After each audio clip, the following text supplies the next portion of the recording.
Hai, sobat-sobat tutorial teknik sipil. Kali ini saya akan melanjutkan pembahasan yang sudah saya jelaskan hingga uji hipotesis. Untuk yang pertama adalah jenisnya uji rata-rata mu populasi, uji dua pihak. Untuk yang kasus pertama di video part 1 sudah saya jelaskan untuk nilai sigma atau nilai standar deviasi populasi yang diketahui nilainya atau given. Nah, bagaimana jika nilai standar deviasi populasi tidak diketahui? Nah, ini akan saya bahas di video part 2 ini ya. Langsung saja video part 2 ini saya full screen kan. Sebentar. Oke. Untuk kasus kedua ya, untuk nilai sigma atau standar deviasi atau simpangan baku populasi tidak diketahui, kita gunakan pada kenyataannya simpangan baku populasi sigma sering tidak diketahui. Nah, dalam hal ini maka diambil taksirannya atau estimasinya adalah menggunakan simpangan baku sampel, simpulnya adalah S kecil. Kalau sigma itu kan simpangan baku populasi, kalau S kecil adalah simpangan baku sampel yang dihitung dari sampel penelitian dengan rumus S sama dengan akar sigma xi kurangi x bar kurung tutup kuadrat dibagi n-1 i mulai dari 1 sampai dengan n. Statistik yang digunakan untuk menguji pasangan hipotesis jenis ini adalah menggunakan distribusi student atau distribusi T. Jadi kalau yang kasus pertama nilai sigma diketahui itu menggunakan distribusi normal baku, kalau nilai sigma tidak diketahui menggunakan distribusi T atau distribusi student dengan nilai dk atau derajat kebebasan adalah n-1, di mana n adalah jumlah sampel yang dilakukan dari penelitian untuk menguji hipotesis tersebut. Karena itu distribusi untuk menentukan kriteria pengujian digunakan distribusi student, dan batas-batas kriteria untuk uji dua pihak ini didapat dari daftar tabel distribusi student pula. Oke. H0 kita terima jika nilai T hitung lebih besar dari minus T dalam kurung 1 min setengah alpha, di mana alpha adalah nilai taraf signifikansi atau taraf nyata atau taraf kekeliruan atau taraf kesalahan, dan T kurang dari plus T dalam kurung 1 min setengah alpha. Jadi nilai alpha biasanya diambil kalau tidak 1% itu 5%. Oke. Ya, ini dk nya adalah n-1. Oke. Nah, jika nilai T hitung kita ada di antara ini min T 1 min setengah alpha dan kurang dari T 1 min setengah alpha, maka kita terima H0. Namun jika kebalikannya kita tolak H0 ya, seperti itu. Langsung ke contoh soal dan penyelesaian. Ini videonya singkat ya teman-teman, nggak apa-apa saya pecah menjadi beberapa part sesuai dengan bahasan yang sedang kita kaji nanti ya. Masih ada kelanjutannya lagi. Ini kan lagi uji dua pihak dengan nilai sigma diketahui. Langsung contoh soal. Pengusaha lampu pijar merek A mengatakan bahwa lampunya bisa tahan pakai sekitar 800 jam. Nah, ini klaim dari pengusaha pembuat lampu pijar merek A. Oke. Akhir-akhir ini timbul dugaan. Nah, ini ada timbul dugaan bahwa masa pakai lampu itu telah berubah. Oke. Untuk menentukan hal ini, maka pengusaha tersebut melakukan penelitian dengan cara menguji 50 buah lampu merek A tersebut.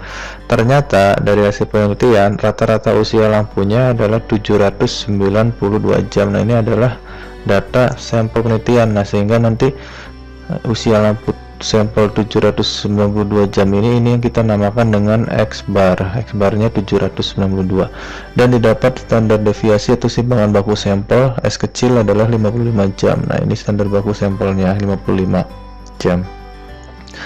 Maka selidikilah dengan taraf signifikansi 5% apakah kualitas usia lampu tersebut sudah berubah atau belum gitu. Jadi usia lampunya itu masih 800 jam atau sudah berubah bukan 800 jam lagi. Nah, ini namanya uji dua pihak, teman-teman. Jika kita simbolkan kasus tersebut adalah H0 menguji parameter statistik rata-rata populasi mu, yaitu yang kalau yang H0 masih 800 jam sama dengan simbolnya, jadi usia pakai lampu itu sekitar masih 800 jam, sedangkan hipotesa tandingannya adalah H1 menguji parameter mu, nilainya sudah tidak 800 jam lagi, jadi tidak sama dengan, artinya usia pakai lampu itu telah berubah, bukan 800 jam lagi. Nah, kita tentukan nih apakah kita menerima H0 atau menolak H0, teman-teman, dengan menggunakan prosedur yang saya jelaskan di bawah nanti. Oke, lanjut dengan menggunakan distribusi student. Sekali lagi, karena nilai sigma populasinya tidak diketahui, kita gunakan distribusi student ya. Kalau yang diketahui sigmanya menggunakan distribusi normal baku. Untuk hal ini kita gunakan distribusi student atau T, uji T, maka T hitung adalah X bar dikurangi mu 0 dibagi S dibagi akar N. Dari data sampel penelitian diperoleh bahwa N adalah 50, yang ini teman-teman, 50, menguji 50 lampu. Kemudian nanti kita apakan, X barnya 792, S kecilnya 55.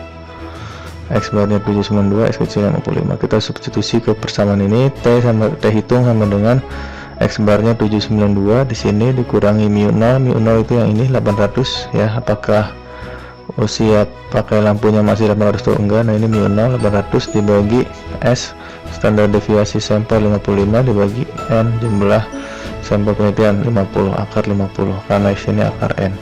Setelah dihitung, kita hitung menggunakan kalkulator atau Excel, diperoleh nilai T hitung adalah min 1,029.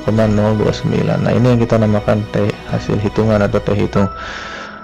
Sebelum kita memasukkan nilai T hitung ke dalam sketsa dari kriteria hipotesis ini, kita harus menghitung dari ini ya, teman-teman, nilai T tabelnya. Bagaimana menghitung nilai T tabel? Oke, sebelum kesini mungkin bolehlah kita gambar sketsa plot kriteria hipotesisnya, dibuat kayak gini. Kemudian karena dua pihak, kita arsir kiri dan kanan. Ini yang namanya adalah daerah kritis atau daerah penolakan H0. Nilai luas yang diarsir adalah setengah alfa masing-masing. Nah, karena alfanya 5% di soal, taraf signifikansinya 5% yang ini. Nah, ini mana tadi? Ini alfanya 5%.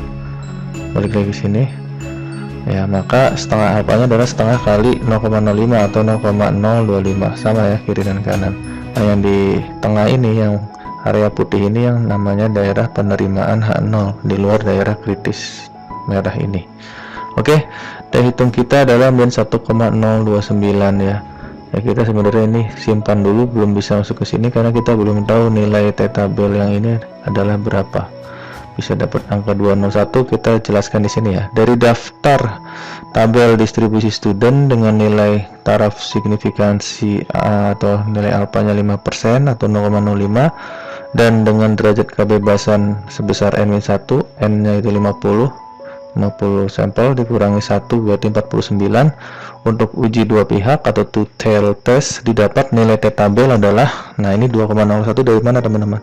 Akan saya jelaskan dari tabel dari tabel distribusi T-nya ya. Oke, kita zoomkan kecil. Oke, balik lagi sini. Maka nilai dari T tabel dengan melihat alfanya 5%, lalu DK-nya 49, derajat kebebasan, dan termasuk uji dua pihak bukan uji satu pihak.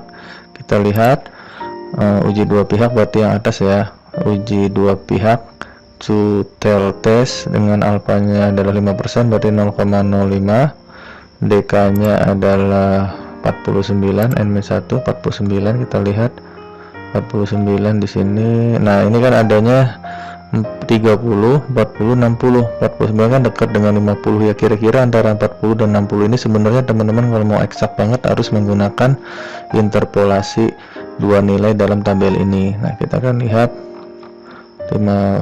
ini ya, alfa untuk yang dua pihak yang ini, alpha untuk yang uji satu pihak yang ini. Nah, kita lihat yang dua pihak tutel berarti 5% 0,05 turun ke bawah terus sampai nilai nilai DK49 berarti di antara 2,02 dan di antara 2,00 ya, mungkin sekitar 2,01 ya kalau saya samakan dengan nilai 50, 2,01 lah. Nah, 2,01 teman-teman, berarti 2,01 ini menjadi batas daerah kritisnya, yang di kanan itu plus, yang di kiri adalah minus 2,01. lalu kita plot T hitung kita kan min 1,029, kira-kira min 1,029 kan terletak di sebelah kanan min 2,01 karena min 1 lebih besar dari min 2 ini, dan dia di sebelah kiri plus 2,01 ya, kira-kira ada di sini. Nah, ini nilai T hitung kita sebenarnya berada di daerah penerimaan H0 ini, yang area putih ini. Nah, karena dari hasil penelitian T hitung kita jatuh atau terletak dalam daerah penerimaan H0, artinya kalau kita nilai T hitungnya masuk di daerah penerimaan H0, berarti H0 kita terima ya. Nah, kesimpulannya H0 kita terima. Kesimpulan dalam taraf nyata 5%, penelitian memperlihatkan bahwa masa atau usia pakai lampu tersebut masih sekitar 800 jam karena H0 nya itu masih kita terima nih. Nah, berarti menentukan yang ini sekarang. Jadi artinya usia pakai lampu tersebut masih sekitar 800 jam, jadi belum berubah usia pakai lampu tersebut. Nah, simpulannya ya tadi, usia pakai lampu tersebut masih sekitar 800 jam karena kita terima H0 dan belum berubah usia pakai lampu tersebut. Oke teman-teman, kurang lebih seperti ini untuk kasus uji dua pihak dengan nilai sigma tidak diketahui. Untuk video part 3 akan saya jelaskan uji satu pihak kanan dengan nilai sigma diketahui, kemudian di part 3 ini juga sekalian dengan nilai sigma tidak diketahui. Nah, untuk video part 4 nya akan dilanjutkan dengan uji satu pihak kiri ya teman-teman. Mungkin itu aja yang bisa saya share. Jangan lupa subscribe, klik like, share video ini teman-teman. Akan saya lanjutkan materinya, dan mungkin nanti setelah teori atau uji hipotesis ini akan saya lanjutkan dengan analisa korelasi dan analisa regresi, baik regresi tunggal maupun regresi ganda menggunakan cara manual, dan nanti akan saya compare yang menggunakan Microsoft Excel dan SPSS ya. Oke, bertahap teman-teman. Oke, saya akhiri. Wabillahi taufiq wal hidayah. Wassalamualaikum warahmatullahi wabarakatuh. Have a nice learning.